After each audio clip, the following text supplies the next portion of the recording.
নেতানিয়াহুর দন্তচূর্ণ হরমুজ প্রণালীতে ইরানের মরণ ফাঁদে পা দিল কি পশ্চিমারা? ইরানকে চীনা এত সহজ নয়। নেতানিয়াহুর স্বীকারোক্তিতেই আছে লুকিয়ে তেহরানের বিশাল জয়। তো আজকের আরো একটি বড় আপডেট স্ক্রিনের মধ্যে দেখতে পাচ্ছেন। আশা করি ফার্স্ট থেকে লাস্ট পর্যন্ত দেখবেন, তো সবকিছু বুঝতে পারবেন।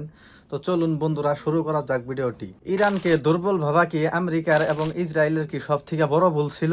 নেতানিয়াহুর সাম্প্রতিক স্বীকারোক্তি কিন্তু সেই ইঙ্গিত দিচ্ছে তেহরানের পাতা মরণ ফাঁদে কি পা দিয়ে ফেললো। তবে পশ্চিমারা সম্প্রতি নিউ ইয়র্ক টাইম একটি বিস্ফোরক রিপোর্ট প্রকাশ করেছে। সেখানে দাবি করা হয়েছে যুদ্ধের আগে নেতানিয়াহু ট্রাম্পকে বুঝিয়েছিলেন যে ইরানের রিজিম চেঞ্জ ক্ষমতা বদল করা একদম সহজ।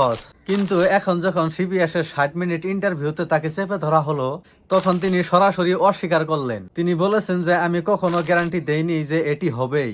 তার মানে কি যুদ্ধের কঠিন পরিস্থিতিতে এসে সে এখন দায় এড়াচ্ছে ইসরায়েলের প্রধানমন্ত্রী। হরমুজ প্রণালী যেখান দিয়ে গোটা বিশ্বের লাইফ লাইন চলে, সেখানে ইরানের রণকৌশল বুঝতেই পারেনি ইসরায়েলের মোসাদ। নেতানিয়াহু এখন বলতেছে আগের থেকে বোঝা সম্ভব ছিল না। তার মানে ইরানের কাছে নথি স্বীকার করলো পৃথিবীর সব থেকে শক্তিশালী গোয়েন্দা সংস্থাগুলো। ইরান প্রমাণ করে দিল যুদ্ধের মাঠ আর সিনেমার পর্দা এক নয়। আমেরিকার দন্ত কি হরমুজে শেষ হতে চলেছে?